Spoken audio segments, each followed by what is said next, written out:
CEIP, Casa Espírita Ilha de Paquetá, trazendo conhecimento através do decodificador Allan Kardec, consolando corações, mostrando o caminho do aprimoramento moral, despertando o espírito imortal em cada um de nós através da doutrina espírita, concedendo o pão do espírito que nos fortalece, dando sentido à vida. Fico muito feliz. Só de lembrar de Paquetá já me dá uma saudade, né? Uma vontade de poder estar aí. Quantos momentos felizes já passei por aí.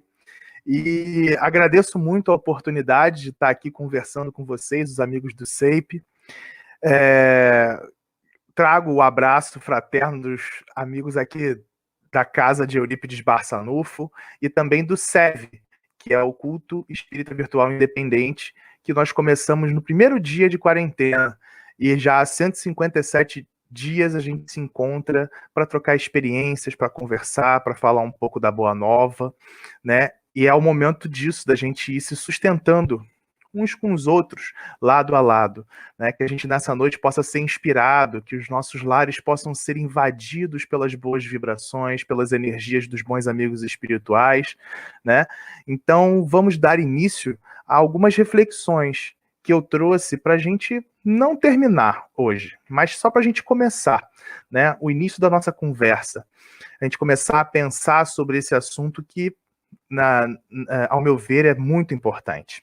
Então, a ideia de falar sobre a importância da educação moral infanto-juvenil, né? O que seria educação moral infanto-juvenil e por que eu usei esse termo e não um outro termo? A gente vai falar um pouquinho sobre isso. Vou esperar subir aqui o PowerPoint para a nossa tela.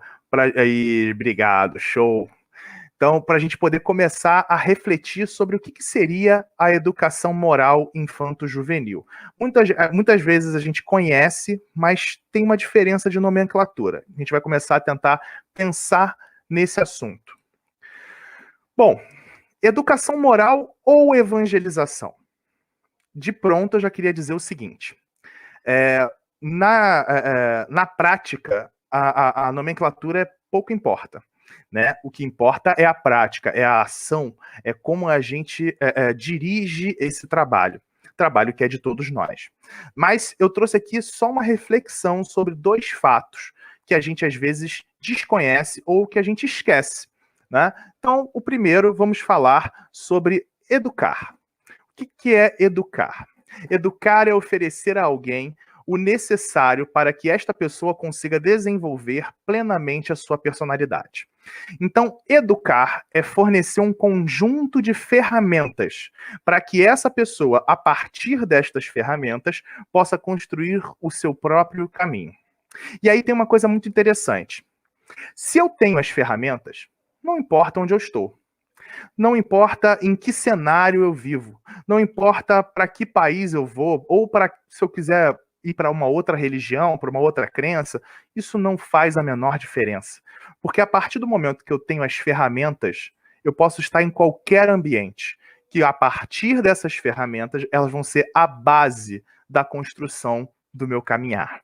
Por isso que educar é um termo que é muito importante que a gente perceba e que a gente comece a praticar a questão de educar moralmente, né? Oferecendo esse necessário, instrumentalizando o nosso próximo e a nós mesmos, né? Através da autoeducação. Então esse seria o conceito do dicionário da questão de educar. Ok. E evangelizar? Evangelizar, pelo termo do dicionário, é pregar o evangelho, sobretudo em país de missões, é catequizar. Perceba que existe uma diferença muito grande. Quando eu educo, eu forneço as ferramentas para que essa pessoa, esse jovem, essa criança ou esse adulto, ele possa construir a sua caminhada. Tá? A partir da sua própria percepção de mundo, a partir das suas próprias conclusões. Porque quando eu sou educado, quando eu recebi educação, a minha visão de mundo vai ser baseada naquela educação. Vai ser baseada naqueles princípios que eu recebi. Tá? E que eu concluí serem os princípios ideais. Porque o processo de educação passa Por isso, passa pelo educando identificar que aquelas ferramentas são importantes, né? E é claro que isso vai depender de muita tentativa e erro, então a gente às vezes vai sair um pouco desse caminhar para poder testar um pouco se aquelas ferramentas estão certas, né? Agora, evangelizar já é um processo completamente diferente. Ele fala sobre pregar o evangelho. Pregar o evangelho é como aconteceu no Brasil quando dada a invasão dos europeus.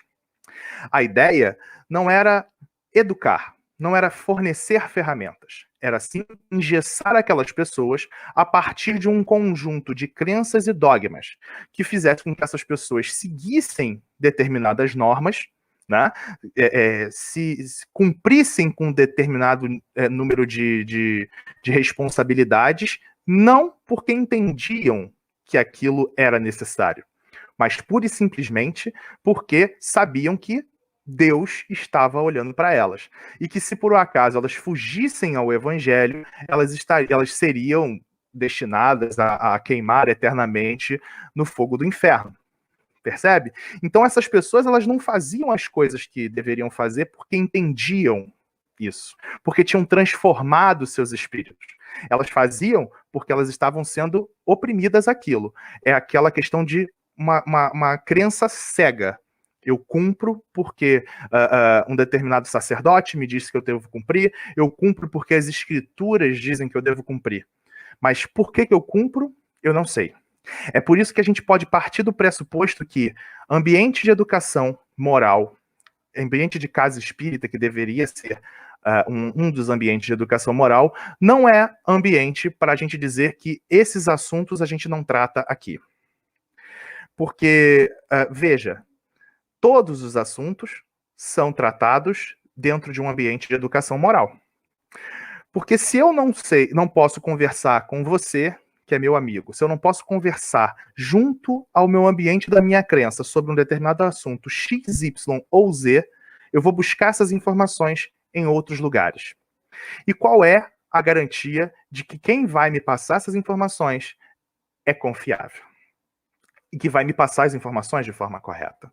Por isso que a educação moral, ela passa por oferecer instrumentos. Não é dizer que isso você não pode fazer, isso você não pode falar, você não pode sentar assim, você não pode agir assim, porque eu posso até, em respeito àquela autoridade, cumprir. Só que eu não vou me transformar. Na primeira oportunidade que eu tiver, eu vou voltar a cometer um erro, se é que aquela ação ela é um erro. E é muito comum a gente observar, dentro do ambiente da casa espírita, a gente dizer que determinados assuntos não devem ser discutidos. É muito comum a gente perceber dentro dos nossos lares que muitos assuntos são um tabu. E isso, além de estar em desalinho com a ideia de educação moral, está completamente fora de direção da própria ideia de espiritismo. Porque o espiritismo ele é uma filosofia. E a filosofia tende a refletir sobre o mundo, sobre nós mesmos. Né? Se eu digo para aquele jovem, para aquela criança, que diferente de outros tempos, tinha que confiar no que eu falo, hoje ele tem acesso a todo tipo de informação. Então, quando eu entro, por exemplo, como a nossa amiga Selma disse no início, eu sou professor. Quando eu entro em sala de aula, eu não sou mais o dono de todo o conhecimento. Eu sou só um mediador do conhecimento. Se por um acaso aquele jovem me fizer uma pergunta e eu não souber responder, ou eu me negar a responder e debater aquele assunto com ele, ele pega aí Google e chama o Google, e o Google vai oferecer milhares de possibilidades de discutir aquele assunto. Percebam? Ele vai ter acesso às informações de qualquer jeito. Então, por que não conversar, criar instrumentos, fazer com que esta pessoa chegue por si mesma às suas conclusões? Vamos lembrar Hippolyte Léon Denisard Rivail, o grande Allan Kardec? Quando alguém vinha criticar o espiritismo, ele perguntava: mas você já leu o Livro dos Espíritos? Ah, não, eu nunca li, mas eu sei que é errado. Né? Eu nunca li, não comi, mas eu sei que não gosto. E aí, o que ele fazia? Ele presenteava essa pessoa com o livro dos Espíritos e falava, leia. E todas as questões que você tiver, os erros que você perceber que existem, venha conversar comigo.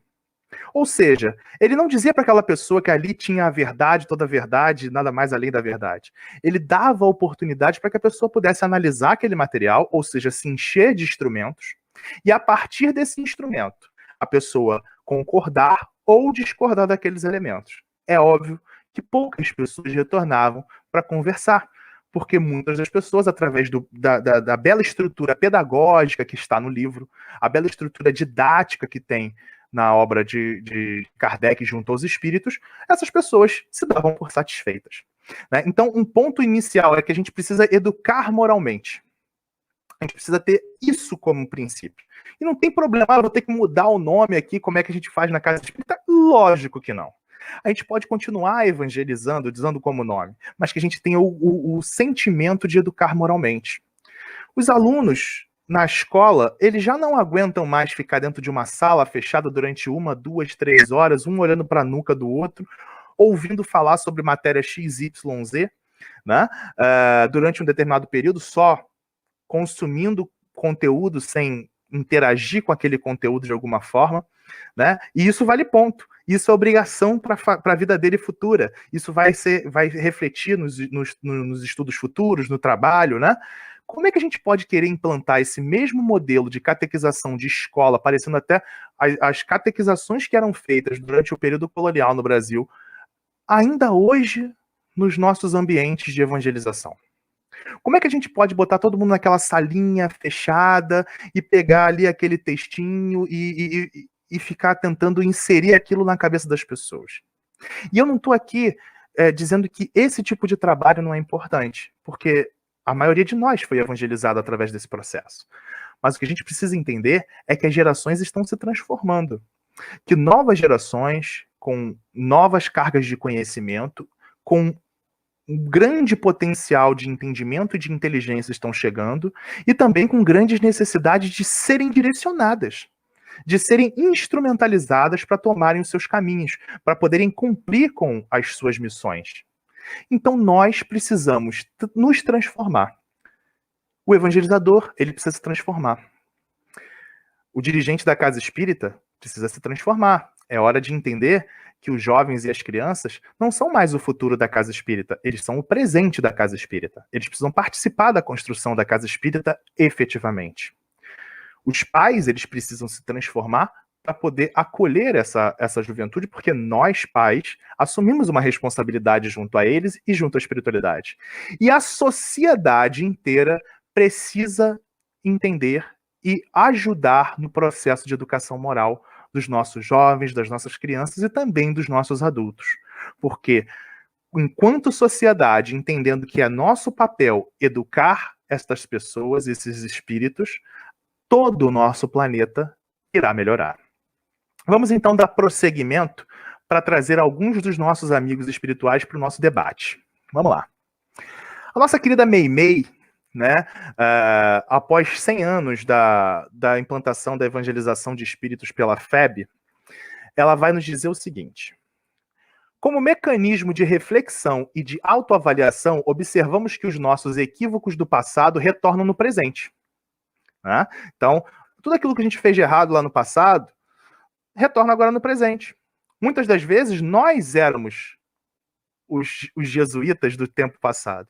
E agora tivemos a oportunidade de ser evangelizadores novamente. E a gente continua, muitas vezes, correndo no mesmo erro, no mesmo equívoco do passado. Então a gente precisa se alertar para isso. Não é um momento de desespero, é um momento só de a gente se alertar. Né? Clamando por quitação das dívidas contraídas perante as leis divinas. Né? Não nos enganemos quando a cobrança chega, delineia-se o momento propício para reparar falhas, corrigir decisões, reajustar o caminho. Conscientes da manifestação da lei de causa e efeito, como espíritas já detemos a compreensão de que, atenção, é preciso sair da superfície e querer apenas fazer algo de bom, mas mergulhar na firme decisão de vivenciar a mensagem do Evangelho, garantindo compromisso com o amor, o elemento que fornece equilíbrio espiritual em qualquer situação. Muitas das vezes nós entendemos o evangelho de forma muito superficial. Muitas das vezes a gente acha que não, eu faço a caridade porque eu sei que se eu faço a caridade eu vou ter uma vida melhor, vou ter um futuro espiritual melhor, Deus vai me ajudar mais, ou eu vou começar a colocar o meu tijolinho no nosso lar. Meus amigos, eu sinto dizer, mas pela definição do século XIX e da França do século XIX que Kardec usa, caridade não é isso.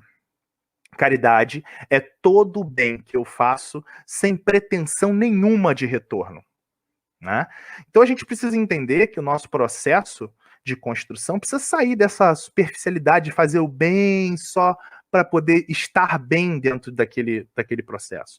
Eu preciso mergulhar no Evangelho. Eu preciso entender o que o Evangelho nos traz. Eu preciso entender o que Jesus Cristo queria nos dizer, por exemplo. O que Kardec queria nos dizer? Para que senão a gente fica, como diria minha avó, chovendo no molhado, mantendo aquelas mesmas percepções, aqueles mesmos costumes, aqueles mesmos dogmas, e a gente não se aprofunda na essência. A gente não entende a essência. E não foi justamente isso que Allan Kardec fez quando pegou e construiu o Evangelho segundo o Espiritismo? Pegar a essência do que Jesus passava e transformar através da orientação dos espíritos aquilo para uma linguagem atual. A gente quer que crianças de 7, 8 anos, 9 anos, 16 anos falem hoje igual Kardec falava no século XIX. Mas vamos pensar, será que Kardec, se hoje ele estivesse encarnado, ele falaria igual naquele tempo? Se a gente analisar os textos de Kardec em comparado com os textos de outros escritores daquela época, inclusive os textos dele quanto professor Rivaio, a gente vai perceber que a linguagem utilizada na codificação é uma linguagem muito mais simples, muito mais de fácil acesso do que usava-se na época. Ou seja, era Kardec tentando adaptar o seu modo de se expressar para que aquilo ficasse mais simples a todas as pessoas. E por que hoje a gente quer transformar o processo de educação moral de evangelização em um processo daquele tempo? Querendo que os nossos jovens entendam através daquelas tecnologias, daquelas ferramentas, daqueles meios que eram utilizados naquela época. Kardec utilizava todas as ferramentas tecnológicas de seu tempo. E se hoje ele estivesse conectado, estaria aqui com a gente no SEIP, através de uma transmissão online pela internet, ele estaria no Instagram, ele estaria no Facebook, ele estaria no Twitter, ele estaria nos meios de comunicação mais amplos, acessando a todo tipo de pessoa. Sigamos. Seguindo aqui, lá no Evangelho segundo o Espiritismo, capítulo 8, item 3 e 4. A pureza do coração é inseparável da simplicidade e da humildade. Exclui toda a ideia de egoísmo e de orgulho. Por isso, é que Jesus toma a infância como emblema dessa pureza, do mesmo modo que o tomou como o da humildade. Mais à frente ele diz o seguinte: a partir do nascimento, suas ideias tomam gradualmente impulso, à medida que os órgãos se desenvolvem, pelo que se pode dizer que, no curso dos primeiros anos, o espírito é verdadeiramente criança, por se acharem ainda adormecidas as ideias que lhe formam o fundo do caráter. Durante o tempo em que seus instintos se conservam amodorrados, ou seja, adormecidos, né? Ele é mais maleável e, por isso mesmo, mais acessível às impressões capazes de lhe modificarem a natureza e fazê-lo progredir, o que torna mais fácil a tarefa que incumbe aos pais, ou seja, a todos nós. Enquanto esse espírito ele está na fase infantil, infanto-juvenil, é o momento propício para a gente começar a fornecer as ferramentas para que ele construa o próprio caminho. Porque construir o caminho por ele eu não posso. Eu posso fazer o melhor por qualquer um, mas eu não posso construir o caminho do outro. Nem do meu filho. Nem do meu filho. Eu posso ser o pai mais controlador do mundo. Eu não construirei o caminho dele. Isso é uma ilusão que a gente tem. Então eu preciso fazer o quê? Instrumentalizá-lo. Para que ele saiba o caminho que ele deve seguir. Né? E é na infância, através dessa imagem de simplicidade e humildade que a criança vai ter, que aquele espírito que tem uma história enorme, né? Que tem ideias próprias, que tem vontades próprias, mas que essas ideias estão amortecidas, adormecidas, é o momento da gente começar a mostrar outras possibilidades, porque ele estará como uma esponja, mais disposto a absorver essas possibilidades. Ah, mas Lúcio, peraí só um instantinho. Mas Lúcio, e agora meu filho já tem 18 anos, o que eu posso fazer? Existe tempo? Existe tempo. Todo o tempo. Meu filho tem 99 anos. Tem tempo? Tem tempo. Tem tempo. Os bons espíritos, eles nos dizem que até o último momento existe possibilidade. Então que a gente possa aproveitar todas essas possibilidades. É claro que na juventude fica mais fácil, né? Para todos nós aprender na juventude é mais fácil. Mas todo tempo é tempo de aprender, é tempo de ajudar a ensinar. Seguindo mais à frente, aqui no livro Pelos Caminhos da Evangelização, que está disponível no site da FEB para download gratuitamente, né, da Cecília Rocha, ela fala o seguinte: do ponto de vista espírita, a educação não começa no berço nem termina no túmulo. Isso aí tem que estar claro para a gente, né? Aquele espírito ele já tem toda uma formação milenar. Ele já aprendeu muito antes de encarnar e ele vai aprender muito depois que ele desencarnar, né? Então não começa no berço e nem termina no túmulo. Mas acontece ao nascimento e sucede a morte antecede ao nascimento e sucede a morte do corpo físico. É a ação constante, ininterrupta, que ajuda a modificar os seres, auxiliando-nos na escalada evolutiva, rumo à perfeição, na esteira infinita do tempo. Porque todos nós seremos perfeitos, né? E todos nós iremos nesse caminho. A doutrina espírita, ela fornece a cada um de nós um manual que facilita chegar até lá. Não só a doutrina espírita, toda a religião. Toda a religião. Né? Eu vejo alguns pais, às vezes, falarem assim, criei meu filho desde a barriga na casa espírita. Ele ficou com 18 anos e ele foi para outra religião. E aí a gente tem que se perguntar, fornecemos a ele as ferramentas? Se eu fornecer a ele as ferramentas, não há por que me preocupar. Não há motivo para me preocupar. Porque todas as religiões transformam moralmente as pessoas para o bem. Se não transforma, é porque nós não entendemos o sentido da religião. Nós não entendemos os preceitos que ali estão sendo passados, as ideias. E não é só o evangelho de Jesus. Tantas religiões que não são cristãs passam boas ideias, ideias de futuro melhor, ideias de bom agir com o próximo, ideias da caridade, né? Então que a gente possa fornecer as ferramentas para que esses espíritos possam chegar de forma mais acelerada à perfeição que a gente tanto almeja, tá? Seguindo, Meimei volta para dizer o seguinte: milhares de espíritos endividados retornam às lides da vida física, confiantes de que serão amparados pela bondade do coração humano. Surgirão na vida de cada um vestidos de roupagem de criança que imploram para não sofrerem ou provocarem qualquer tipo de abuso e trauma, condição que lhe inviabilizam o planejamento reencarnatório. Porque nós fizemos o nosso planejamento, a maioria de nós que teve a possibilidade, fez parte do planejamento reencarnatório. Todos nós fizemos.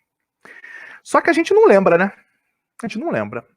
Então, quando a gente reencarna, a gente está clamando por uma oportunidade de alguém ajudar a gente a lembrar.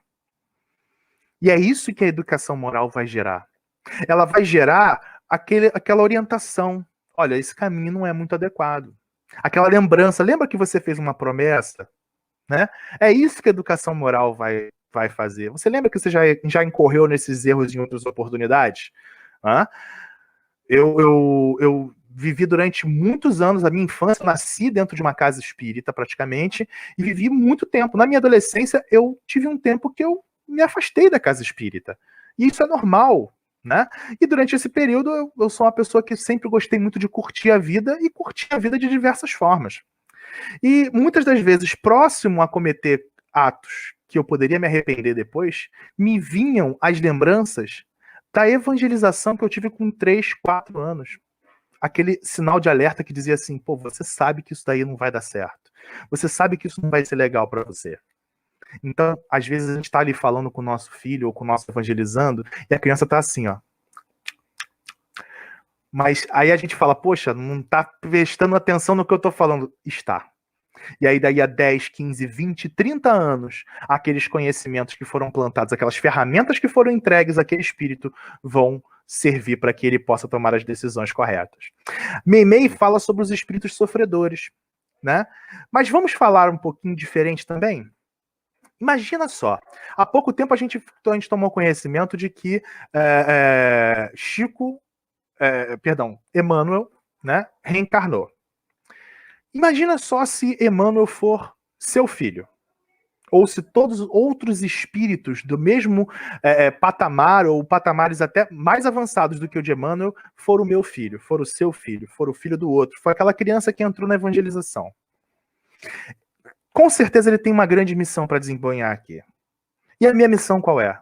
É permitir com que esse espírito realize a sua missão.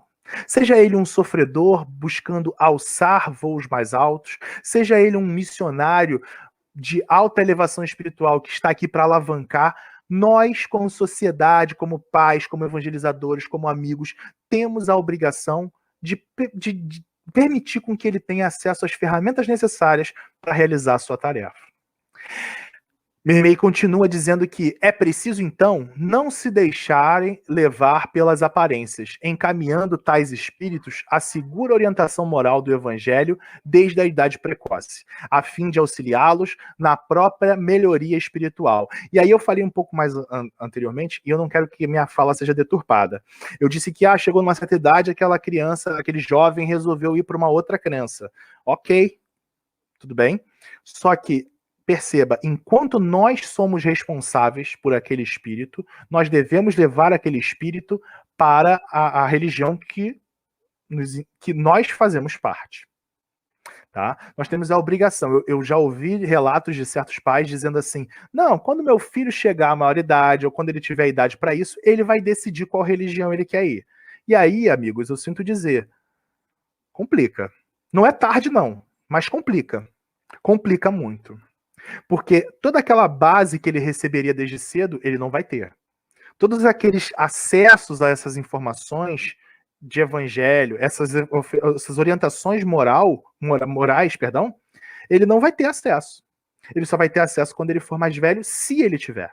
Então, desde a tenridade, nós temos que direcionar os nossos jovens e as nossas crianças para a casa espírita, para o culto do evangelho no lar. É fundamental. E não só direcionar, mas fazer com que eles participem. Pegar desde cedo, você vai ler o livrinho aqui no Evangelho, hoje você vai fazer a prece. Isso é fundamental. Fazer com que eles participem, que eles construam isso. Porque eu era uma criança que ajudava no culto quando minha mãe era responsável pelo culto. Hoje em dia, meu filho de 6 anos, ele participa, ele lê, ele faz a prece, ele traz a água, porque é importante que ele entenda a participação dele nesse processo. E eles vão relutar. Porque eu relutava, todo mundo vai relutar, tá? Mas é importante que a gente insista, que a gente persevere. Seguindo mais um pouquinho à frente, aqui a entrevista com Viana Carvalho, né?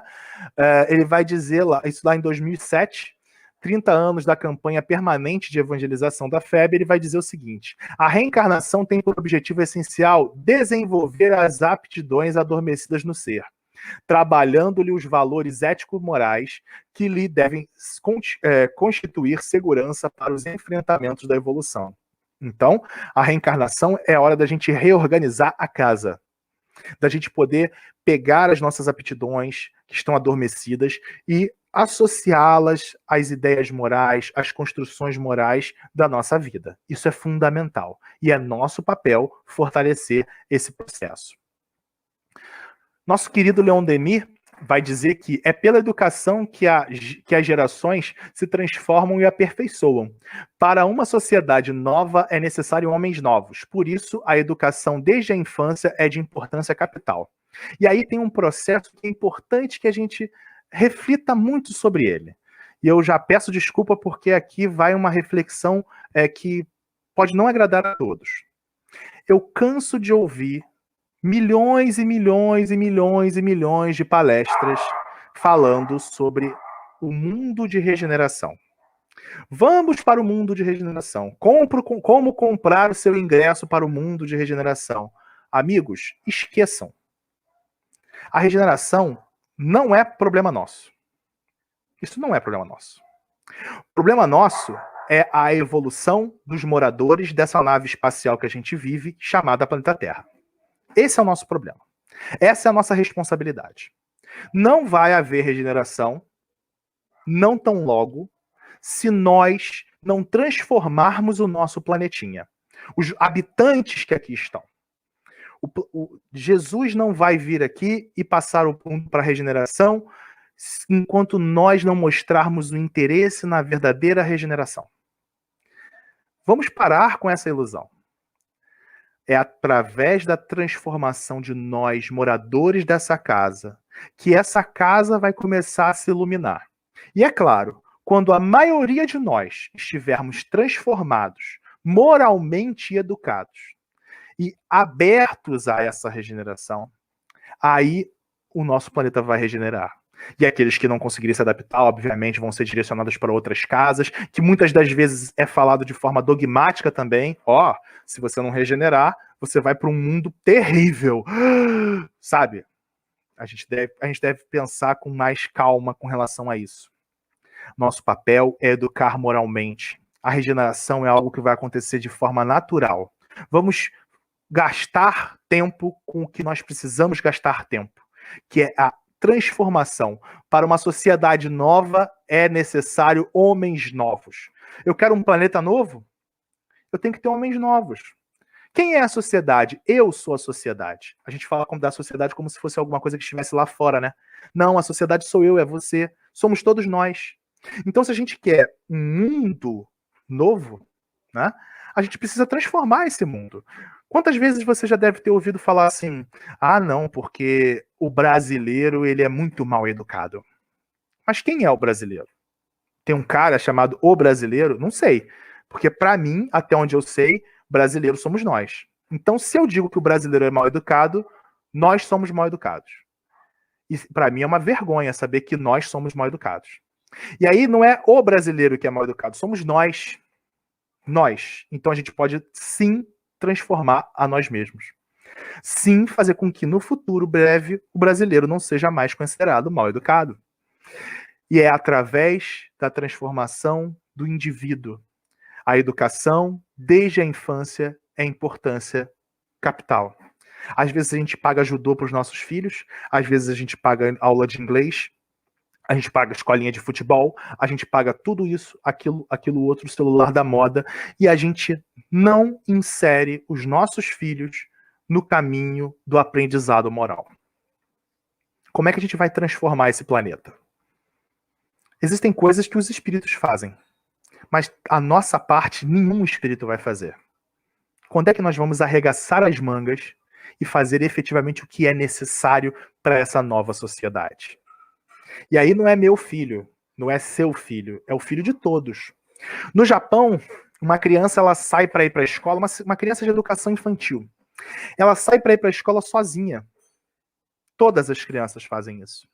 Elas saem para ir para a escola sozinhas, sem medo de se desviarem, sem medo de serem abandonadas, de serem atacadas.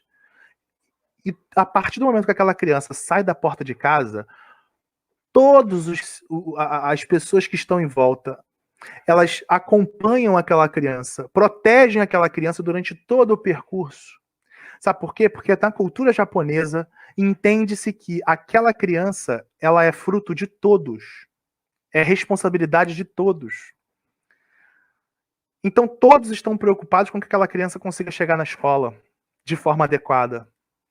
Percebe como é que existe uma grande diferença nesse processo? Não é o filho do outro que é mal educado. É aquele jovem que também é meu filho, que também faz parte da nossa sociedade, que é meu irmão. Ele precisa ser educado. Então, como é que eu vou me educar para ajudá-lo no processo educativo dele? A gente precisa pensar nisso, com muita seriedade.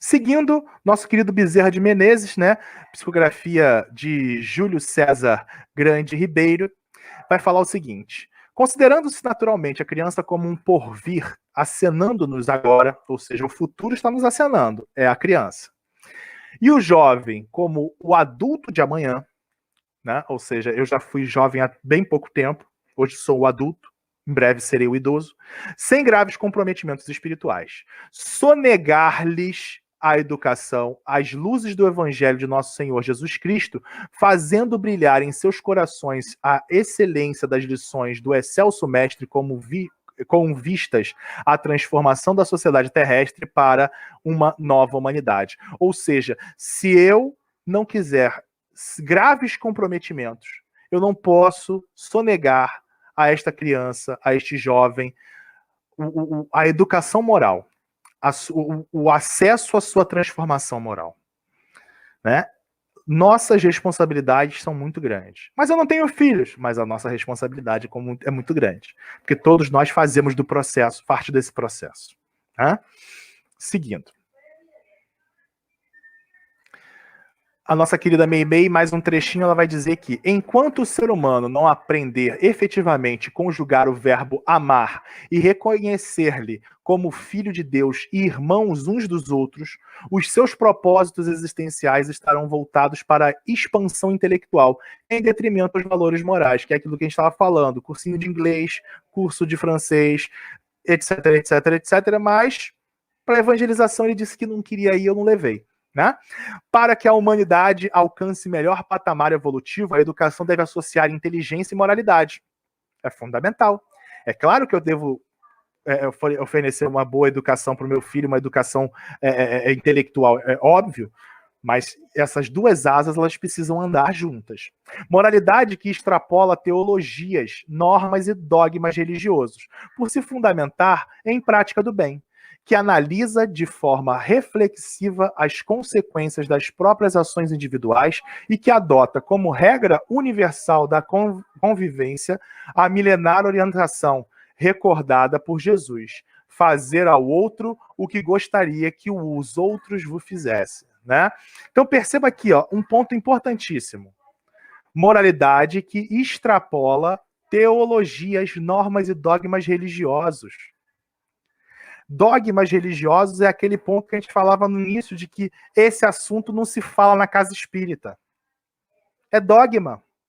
É dogma. Todos os assuntos se debatem em todos os lugares.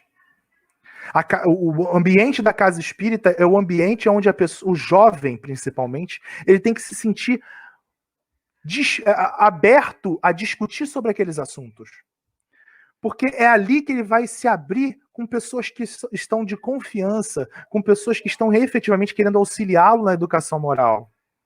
Então que a gente possa se livrar desses dogmas, que a gente possa esquecer esses ditos que nós, em outros tempos, em outras crenças, usávamos, e que a gente possa efetivamente entender que aquilo ali é um espírito. É um espírito com seus anseios, com as suas dúvidas, e que nós não podemos nos furtar a responsabilidade de atendê-los. Né? Então que a gente libere esses dogmas. Vamos abrir as nossas mentes, e é por isso que é importante que o jovem não seja o espírita do futuro, e sim o espírita do presente. O jovem é criança, ele é o espírita do presente, é a casa espírita de hoje. Aconselho até a quem tem filhos a assistir, por exemplo, Meninas Espíritas no YouTube. Né? É uma menina bacana, ela debate todos os assuntos à luz do espiritismo, é jovem, pode ter algumas coisas que a gente não concorde muito bem do que ela fala, mas ela fala sobre todos os assuntos, ela está aberta à discussão. Existem vários outros canais muito interessantes, né? Spirit Talks no Instagram também é um outro acesso maravilhoso, fala sobre leis morais, fala sobre namoro, sobre todas essas questões que o jovem gostaria de falar e às vezes não tem coragem de falar em casa. Fala. Então, que a gente possa trazer isso para dentro da casa espírita, esse debate, essa conversa, né? Diferentes visões, eu concordo ou não concordo, mas eu aceito viver com você, diferente com a sua visão, sem problema nenhum. Essa é a construção. Unidos em torno do ideal do bom entendimento mútuo, o indivíduo educado, intelecto e moralmente, se transforma em servidor da humanidade e em instrumento de Deus, contribuindo para que a fraternidade se estabeleça definitivamente no planeta. Isto só irá acontecer, olha só, já vimos lá atrás com Leon Denis, estamos vendo agora com Meimei. Isto só irá acontecer se a educação viabilizar a transformação íntima do espírito. A educação será considerada bem entendida e bem vivenciada se for capaz de educar integralmente o ser humano. Meus irmãos, quantas pessoas nós conhecemos, ou até nós mesmos, que sabemos todas as perguntas do Livro dos Espíritos de cor e salteado, de trás para frente, de frente para trás, todas as perguntas, ou melhor, todos os itens da Gênese. E às vezes aquela pessoa, ela tem aquele conhecimento todo e aquele conhecimento não serve para nada, só para ela ostentar que ela conhece a doutrina espírita. Não, não conhece. Porque se conhecesse, saberia ler menos, decorar menos, perdão, porque a leitura é muito importante, mas saberia decorar menos e praticar um pouco mais. Então, isso só acontecerá se a educação viabilizar a transformação íntima do espírito. Se eu leio, estudo a doutrina espírita para saber, temos que repensar os nossos cursos nas nossas casas espíritas. Geralmente o curso na casa espírita é lugar de ouvir o outro, um só falar, o professor, né, o catequizador, e o restante fica calado. E quando a gente abre para um debate, alguém diz assim, olha, não dá tempo de falar sobre isso aqui no curso. Ou então, nosso tempo vai acabar, a gente não vai poder discutir esse assunto. Então, que curso que é esse? É só para chegar ali para poder ganhar um carimbo dizendo que eu fiz as obras? E como é que eu construo o conhecimento sobre aquele material? É através da conversa. Vem cá, meu irmão, olha só, você entendeu isso que eu entendi? Não, mas eu não concordo com a sua visão, mas aceito. Mas é interessante. Né? É importante que o que eu estudo impulsione a minha ação, me transforme, me coloque mais disposto a conversar com o outro, a trocar ideias e estar aberto ao contraditório. Senão, é só educação por educação, é só letramento sem a função de efetivamente ser tocado por uma poesia. Olha a Bezerra aí, ó. Nestes anos de transição que nos separam do novo milênio terrestre, olha quantos anos a gente já vem falando sobre isso, né? Por isso que eu digo que esse assunto é menos importante. É imprescindível abracemos, com empenho e afinco a tarefa de evangelização junto à alma infanto-juvenis, tão carente de amor e sabedoria, porém receptivas e propícias aos novos ensinamentos. E isto com a mesma ansiedade e presteza com que o agricultor cedo acorda para o arroteamento do solo, preparando a sementeira de suas esperanças para abundantes meses de colheita pretendida. Assim, faz-se inadiável buscarmos os serviços que nos competem junto à evangelização da criança e do jovem, para que as comunidades terrestres edificadas em Jesus adentrem o terceiro milênio como alicerces ótimos de uma nova civilização que espelhe no mundo o reino de Deus.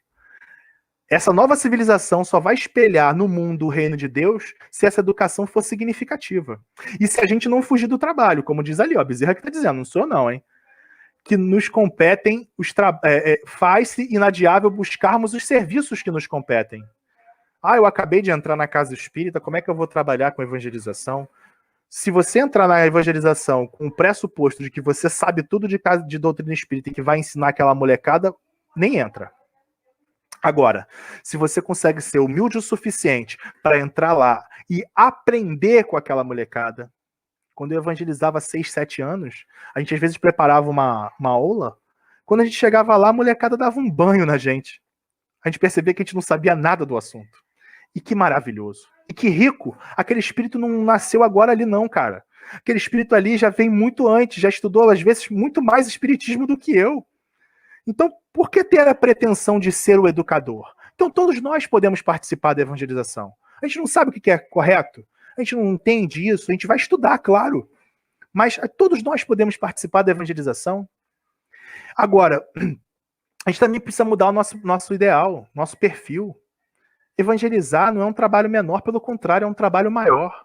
Às vezes a gente bota a evangelização naquele cantinho lá, escondido. Ah, bota lá atrás porque a criança não faz barulho pra gente. Que valor nós estamos dando para a evangelização?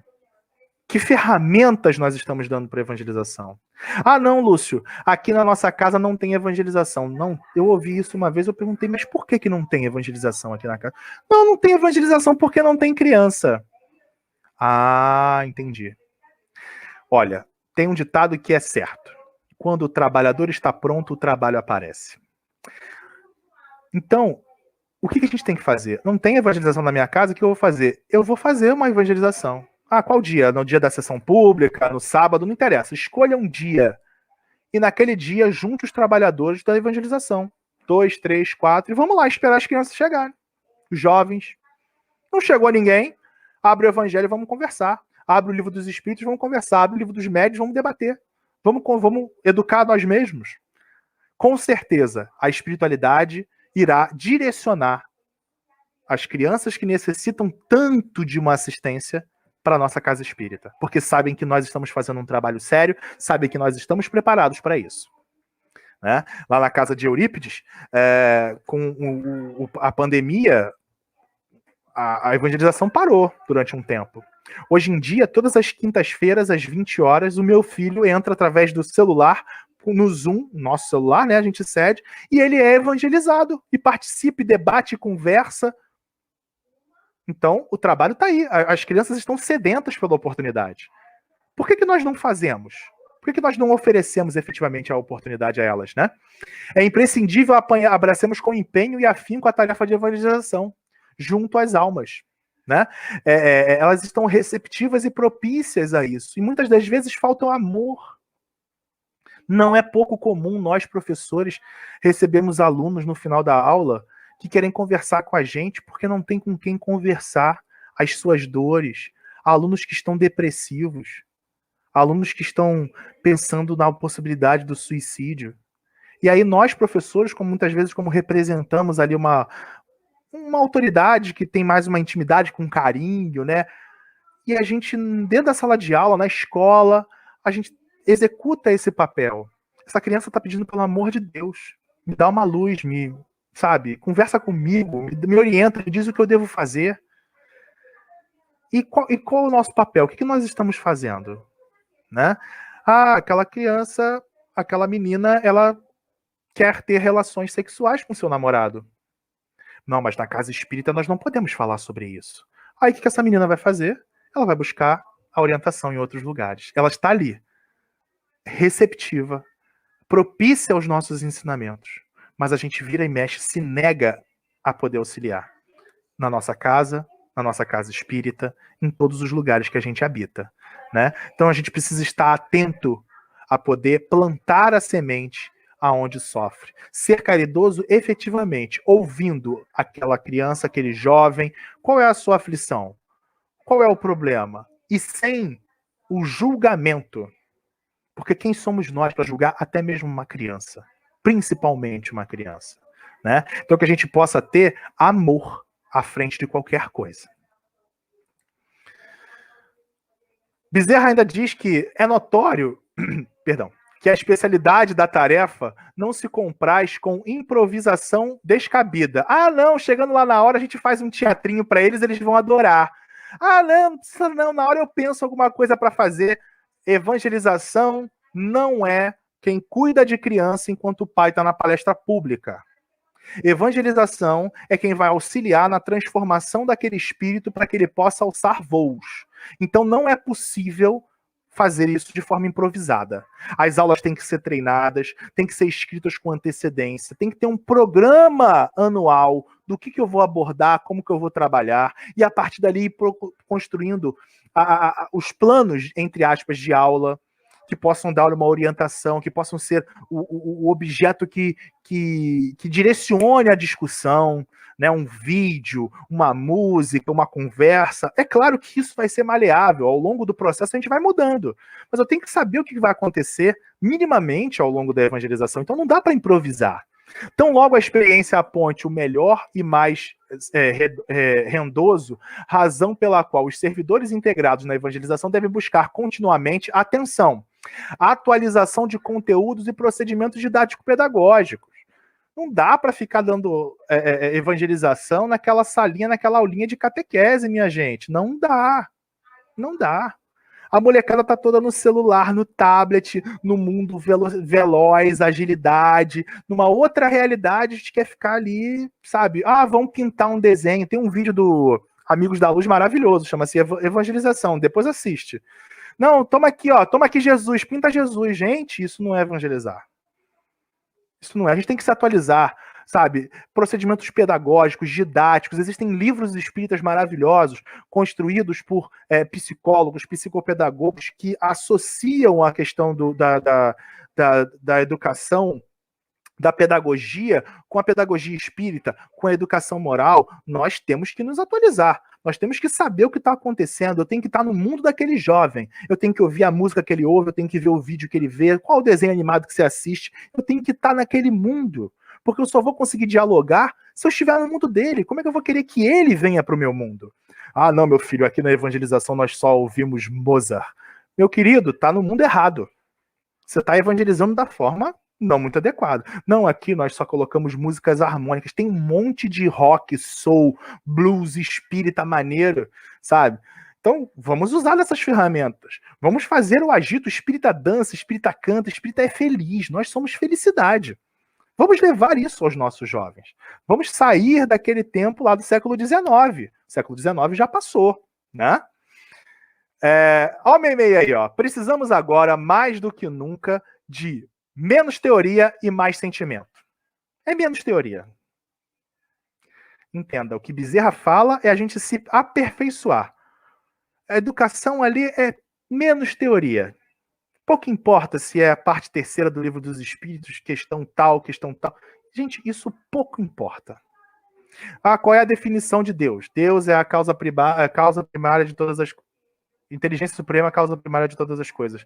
Isso aí a gente decora lá no início da evangelização.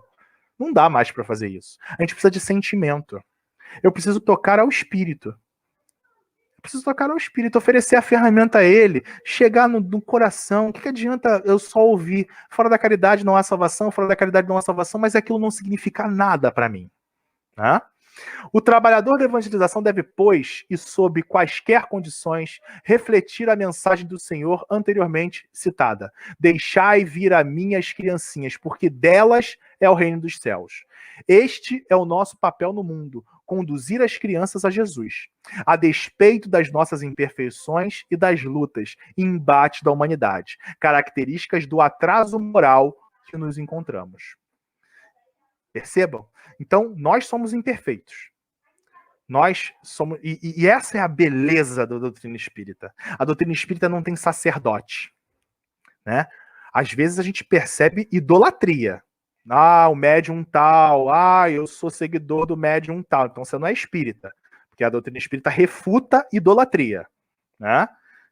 Quer seguir alguém, segue Jesus. Porque isso aí a gente sabe que não tem erro. Lá no livro dos médiuns diz que todo médium tem suas derrapadas.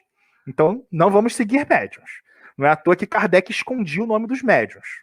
Porque médium não é nada demais. Vamos parar com isso. Então, na doutrina espírita não existe sacerdote. Não, são pessoas imperfeitas como nós que aprendemos uns com os outros. Então, apesar de sermos imperfeitos, apesar de termos as nossas lutas, somos nós a ferramenta de crescimento de nós mesmos e desse planeta. Mãos à obra, meus irmãos. Mãos à obra. Opa, passei errado, passei para trás. Agora sim, passando para frente. E mais uma. Olha, essa história é muito interessante e eu queria que vocês pudessem refletir para a gente poder já encaminhando, a gente poder encaminhar o nosso debate de hoje, né? Aqui nós temos aqui a Selma, né, tá aqui comentando, dizendo que o importante é formarmos o homem de bem, é isso. né? É a formação do homem de bem. A construção do homem de bem pouco importa se ele é cristão, se ele é ateu, se ele é budista. Isso não faz diferença. Quantos bons homens não acreditavam, entre aspas, na existência de Deus, que a gente sabe que pela doutrina espírita lá é dito falando sobre isso, né? Mas quantos bons homens que diziam não acreditar em Deus, mas que eram efetivamente cristãos. Como é que eu posso dizer que Gandhi não era um cara cristão? Pô, Gandhi era hindu, né? Não era, então ele não era cristão, mas a ação dele era toda cristã. Betinho, né, brasileiro aqui, que lutou tanto tempo contra a fome, ele se dizia ateu. Ele não era cristão? Então, que a gente possa criar, oferecer as ferramentas para que esses jovens verdadeiramente construam o seu caminho, construam o futuro da doutrina espírita, mas principalmente o futuro da sociedade. E que a gente seja sincero. A gente não sabe de nada. A gente não sabe de nada. Que a gente possa ser como Jesus foi conosco. Didático, amoroso e aberto. Eu não consigo imaginar Jesus dizendo, não, meu filho, não fale sobre isso. Eu não consigo imaginar Jesus dizendo, não, com fulano de tal eu não ando, com ciclano de tal eu não converso. Eu não consigo imaginar isso. Será que vocês conseguem? Né? O Ismael está dizendo aqui, ó, tudo que aprendi na infância sobre o espiritismo repercute até hoje na minha vida. Né? É isso. É isso. E esse vai ficar reverberando para sempre nas nossas ações, nas nossas atitudes. A gente pode tomar atitudes erradas, mas está lá. Está lá. Quando a gente planta bem, a construção é linda. É maravilhosa. Quando a gente coloca na rocha a nossa construção, né, a construção do futuro, a construção do presente. Vamos construir esse presente com esses jovens. Poxa, se aquele jovem ele é um espírito milenar, talvez muito mais conhecimento do que eu, por que eu só chamo ele para tocar violão na casa espírita? Por que eu só chamo o jovem para fazer abraço fraterno? Por que eu só chamo o jovem para poder participar do teatro? Cadê os jovens fazendo palestras públicas? Cadê os jovens na mesa mediúnica? Cadê os jovens nas tomadas de decisões das casas espíritas?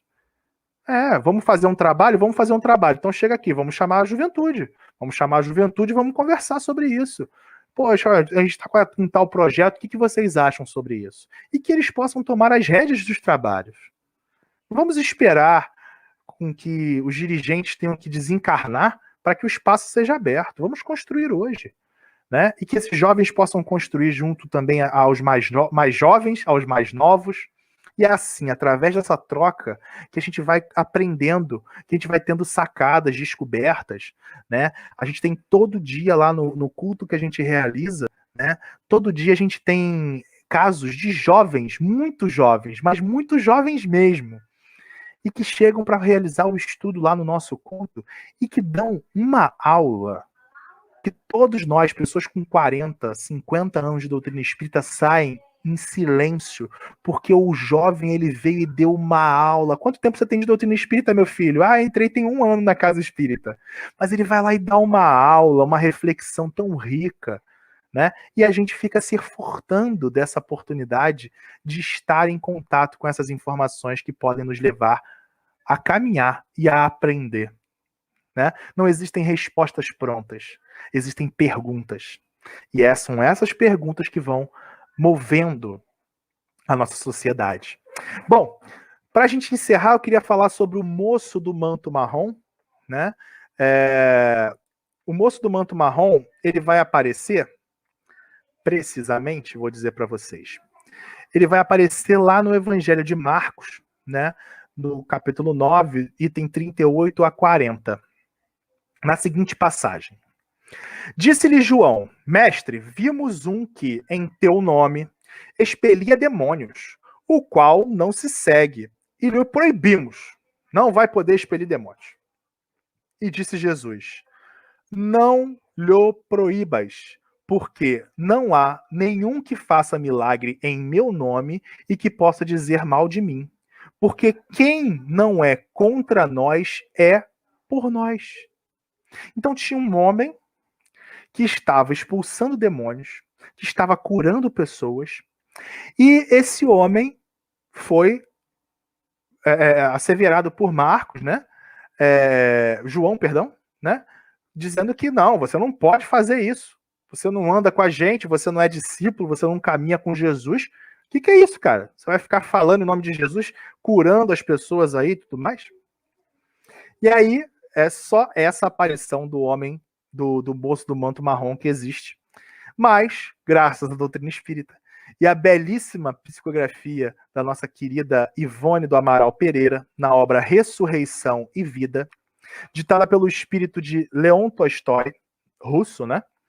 Nos conta que o moço seguia o mestre, por onde ele andasse, ouvindo avidamente e registrando em papiros ensinos e relatos que seriam exaustivamente lidos e meditados. Então ele ia atrás de Jesus ali, né, com aquele bloquinho, anotando, deixa eu ouvir aqui, eu não sou do grupo dele, mas eu vou lá. E sei que Jesus está ali, eu vou lá, né? Vamos lá, vamos lá. E aí ele ia anotando e ia refletindo sobre aquilo que Jesus tinha passado, sobre aquilo que Jesus tinha falado e tudo mais. Certo dia, quando da cura da filha de Jairo, o moço, ao acompanhar os fatos em meio à multidão, ficava ali naquele grupo, né? Jesus ali fazendo as suas ações, que se acotovelavam na propriedade, as pessoas todas ali querendo ver, teve seu rosto tocado pelo manto de Jesus. Ele o beija com adoração. Então, o moço beijou o manto de Jesus com adoração. Nesse momento, o mestre se volta para ele e seus olhares se cruzam. Imagina tu cruzar o olhar com Jesus. Um JC ali de frente para você cruzando o olhar. Nossa Senhora, o coração chega até a palpitar. Enquanto o Senhor o abençoa, pondo a mão sobre a sua cabeça. Após a advertência do mestre, isso já em outro momento, João voltara ao contato com o moço do manto e lhe afirmara a confiança de Jesus, né? Que Jesus falou que ele podia continuar com o seu trabalho. Com seu alaúde e seu pífano, né? Que são instrumentos musicais, passa a cantar. Ele começou a cantar. Pegou instrumentos musicais e começou a cantar e contar a história do príncipe que desceu do céu para amar os homens sofredores. Atraindo crianças e jovens e adultos, né? Prossegue curando as dores físicas e libertando os obsidiados. Olha que bacana. Um dia, em sonho, após as dores do Calvário, Jesus lhe aparece, dizendo da necessidade de focar em suas ações mais na educação das almas que na cura dos corpos. Então Jesus aparece para ele e fala: precisamos educar almas. Precisamos que você continue o processo de educação das almas, porque os corpos, eles vão se deteriorar e eles vão deixar. Mas a educação é para sempre, é eterna, amigos. Aquilo que a gente efetivamente aprendeu nessa encarnação, pode vir mais 200.000 encarnações, a gente vai levar com a gente, né? Então, vamos educar almas. Anos se passaram e o moço do manto marrom desenvolve ali e acolá sua ação evangelizadora, distribuindo até mesmo cópias de seus registros aos que considerava de fato convertidos ao evangelho. Tudo aquilo que ele escreveu, né, ele ia passando para outras pessoas poderem também ter contato com a história de Jesus, com as ações que Jesus promoveu. Mais tarde, até em Roma, se viu um velhinho, o avôzinho do manto roto, tocando pífano e alaúde, divulgando os ensinos de Jesus. Ser tocado pelo Senhor, semelhantemente ao moço do manto marrom, o evangelizador é alguém que precisa ser tocado pela mensagem do Mestre, internalizando passo a passo os valores e os ideais do Evangelho, para vivenciá-los. E aí existem alguns aprendizados que a gente pode ter com a história do moço do manto marrom. O primeiro, ser tocado pelo Senhor. A gente tem que aceitar ser tocado por isso. Não basta só a gente reproduzir como papagaio. A Selma falou muito bem logo no início, né? Reproduzir como papagaio. A gente tem que ser tocado por aquilo. Não acreditar cegamente é valorizar os aprendizados de Jesus. Questionar aquilo. discutir aquilo.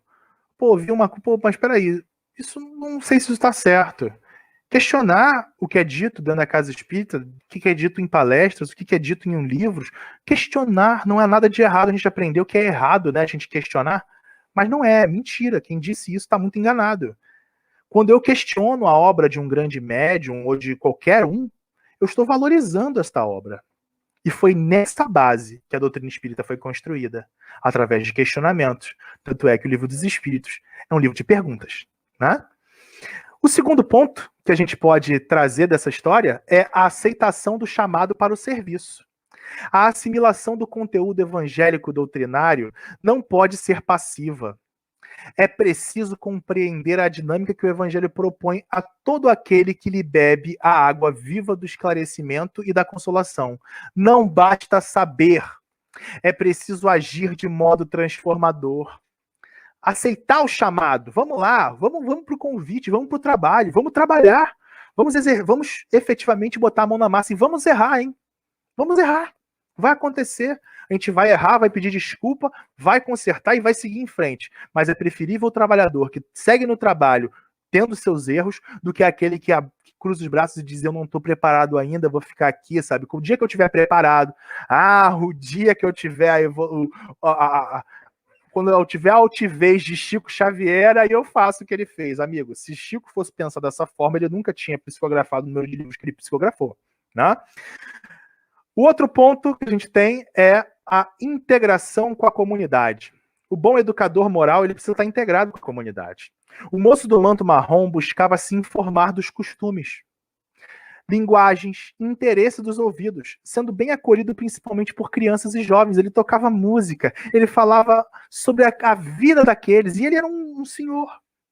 Então ele se comunicava com aquele público, né? Igualmente, o evangelizador é alguém que deve conhecer o público junto ao qual desenvolve sua ação, para ter maior e mais profunda clareza quanto à forma de atuar, né? Então, poxa, eu trabalho em tal bairro. Pô, o que se faz em tal bairro? Quais são as ações? O que esses jovens eles fazem? O que essas crianças elas fazem nesse bairro? O pessoal que gosta de soltar pipa, eles não gostam? Quais são os tipos de filmes que eles assistem? Quais são os tipos de música que eles ouvem? Vamos ouvir. Sem preconceito, meus irmãos. A gente com certeza vai encontrar no mundo deles elementos que a gente pode linkar. Às vezes eu não consigo falar com o jovem, por exemplo, explicar o que é o bom samaritano. Mas através de elementos do mundo dele, histórias, acontecimentos, o youtuber famoso, eu posso me inteirar e puxar aquilo para cá, né? Às vezes a gente chega lá querendo contar piada dos anos 80 e ninguém entende, todo mundo fica olhando para nossa cara assim: meu Deus do céu, esse bicho é velho mesmo, hein? Né? Ó, a Clarice tá falando que tá aprendendo Minecraft. É isso. Minecraft é um jogo, tá, gente? Para quem não sabe, mas está disponível em várias plataformas. No Minecraft você aprende muita coisa, né? Então, enquanto evangelizador, eu preciso saber qual é o universo dele e me inteirar desse universo. Eu preciso chegar ao universo dele. Jesus não pediu para ninguém ser espírito puro para conversar com ele. Ele se transformou em popular para conversar com o povo. É essa a diferença, né? Outra coisa, o uso de técnicas e recursos. O autor espiritual, né, Tolstói, ele destaca na apresentação do discípulo anônimo seu interesse em registrar os ensinos e fatos de Jesus. O estudo e a meditação, o uso de recursos como a poesia, o canto, a música, a narrativa, eram regados pelo sentimento de amor e dedicado a Jesus. O evangelizador consciente sabe que deve buscar o conhecimento evangélico e doutrinário, desenvolver habilidades comunicativas, né, e fazer uso da arte, de recursos didáticos, de relações afetuosas. Daí a necessidade permanente do estudo e da pesquisa, da oração e da preparação espiritual, da organização do processo de ensino-aprendizagem para o alcance dos elevados objetivos da evangelização, né? Entender esses processos é fundamental. Eu não preciso ser nenhum catedrático para entrar na evangelização, mas a partir do momento que eu entrei, eu preciso me dedicar a compreender aquilo ali. E eu vou aos poucos. métodos de ensino, modelos de ensino. Pô, se eu tenho 40, 50, 60 anos, eu aprendi num modelo que não cabe mais hoje em dia. Eu posso enfiar isso goela abaixo daquela criança, daquele jovem, ou eu posso me transformar, encontrar novas saídas. E, gente, engana-se quem acha que precisa de muito dinheiro. Eurípides Barçanufo, que era um cara muito à frente de seu tempo, que trouxe pedagogias ao nosso planetinha que só muitos anos depois foram ser compreendidas. Ele sentava abaixo de uma árvore e ali ele desenvolvia toda a sua obra maravilhosa, olhando o céu, percebe? Então não é dinheiro e tecnologia que a gente está falando. A gente está falando de transformação do processo educativo, do processo de educação moral. O trabalho anônimo. O discípulo anônimo do manto marrom não buscava aplausos ou sequer exigia integrar o grupo que de mais perto acompanhava Jesus. Ele não queria estar naquele grupo, ele queria entender, ele queria compreender Jesus. Pouco importa, né, se vão exaltar meu nome ou não. O importante é eu estar no trabalho, eu entender aquele processo, né? Assim devem ser os tarefeiros da evangelização, trabalhadores anônimos que não buscam o destaque, mas que realizam silenciosamente o serviço que o pastor sublime lhes confiou, né? Agora, nós também, como Casa Espírita, temos que dar mais valor a esses irmãos, né? Temos que dar valor mais a esse trabalho, né? Temos que atuar mais como suporte desses irmãos que estão ali na linha de frente, fortalecendo e permitindo que eles consigam avançar nessa construção. Mas é claro que é uma construção anônima. Né? Muitos anos depois, talvez aquele evangelizando nem saiba mais quem é você. Mas aquilo que foi plantado com o seu auxílio é para sempre. E não tem prazer maior do que você olhar para um evangelizando e, puxa vida, sabe? Hoje em dia, outro dia, os jovens da Casa Espírita que eu frequentei durante 34 anos, eles estavam promovendo um encontro na Casa Espírita. Então tinha uma jovem no site da Casa Espírita falando sobre aquilo. Deve ter mais ou menos 16, 17 anos. Eu evangelizei ela quando ela tinha 7 anos. Ela talvez não lembre de mim. Mas ver aquela jovem ali à frente do trabalho, para mim, foi uma felicidade muito grande.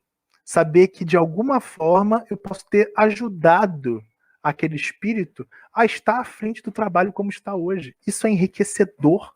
Não existe dinheiro, não existe reconhecimento no mundo que pague isso. Saber que, de alguma forma, a gente construiu alguma coisa junto aos outros, né? Por fim, o compromisso com a educação moral.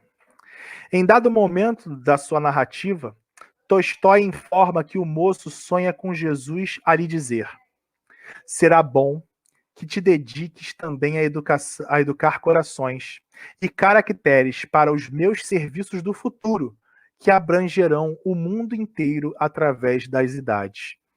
Então, evangelizar, educar moralmente, na concepção de Jesus, é construir para o futuro.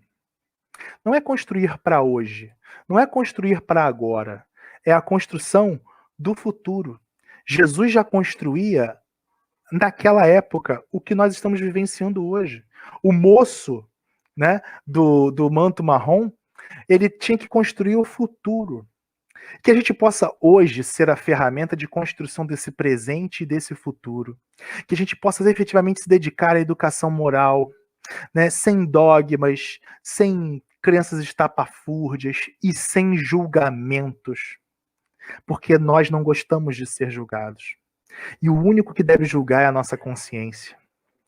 Que cada um possa construir em si a evangelização e levar aos outros corações como uma grande luz. Porque educar moralmente é distribuir a luz, distribuir para outras pessoas aquela luz que acende os nossos corações. Muito obrigado, meus irmãos e minhas irmãs. Desculpem o jeito um tanto quanto psicodélico desse amigo aqui, mas eu tento ser o mais sincero possível frente às minhas reflexões. Mas é importante que eu diga que a palestra, apesar de baseados em estudos, tem muito das minhas reflexões próprias. e espero que cada um possa construir as suas. Vamos então, né, fazer a nossa prece para a gente poder passar para o próximo momento, agradecendo, né, irmãos? Porque todo dia é dia de agradecer. Temos muito mais do que precisamos, com certeza. Então, que o Mestre Jesus, esse educador maravilhoso, junto com Hippolyte Léon Denisard, junto com Eurípides Barçanufo, Meimei, possam nos envolver os nossos corações nesse momento. Agora, nesse momento, estamos recebendo em nossas casas os bons amigos espirituais. Esses amigos que estão aplicando em cada um de nós o passe fluídico, fluidificando nossa água, limpando os nossos corpos físicos e também os nossos corpos espirituais. Que possamos ser agradecidos pela oportunidade de toda a assistência, de todo esse carinho, e que tenhamos certeza, meus irmãos, que hoje estamos plantando o mundo do futuro. Mundo este que será um mundo muito melhor do que hoje. Porque não existe nada que possa impedir a lei de evolução. Então o mundo será maravilhoso, será de cordialidade, de fraternidade, de amor, de companheirismo, e nada pode impedir isso. Que tenhamos fé, confiança, certeza de que este que comanda nosso planeta não esqueceu de nós a nenhum momento. E com um grande sorriso, nos convida ao trabalho, nos convida a pegar cada tijolinho na construção desse mundo novo que nós tanto almejamos. Que sim seja, graças ao nosso bom Deus. Muito obrigado. Graças a Deus. Deixa eu aproveitar e subir a Nízia também. Nós que agradecemos, Lúcio, tá?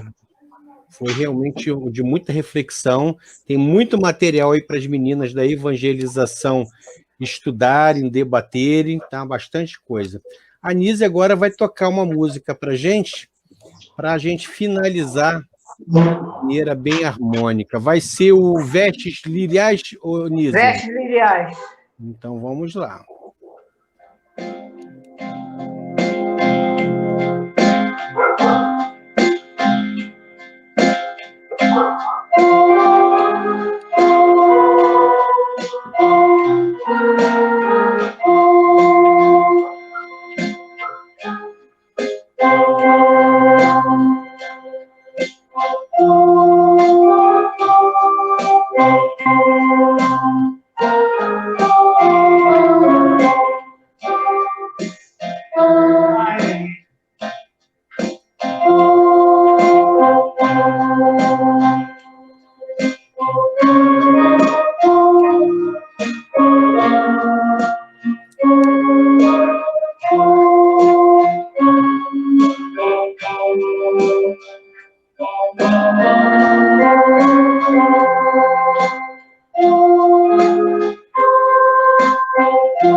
lindo, Nízia. E não esquenta a cabeça, não, de errar, não. Errar é normal.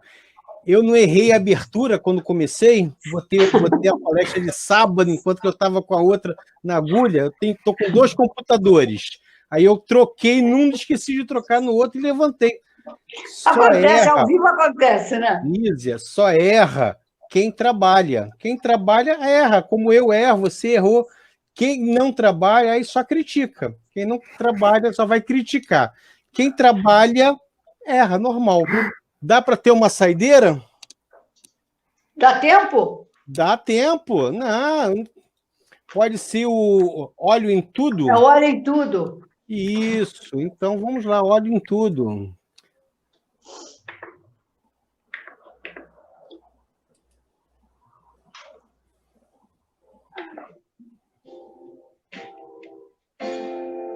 Peraí. Eu pensei que não ia ter. Fica tranquila, Nízia. A gente não precisa pegar a barca. Ainda bem, né?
Perfeito, Nízia.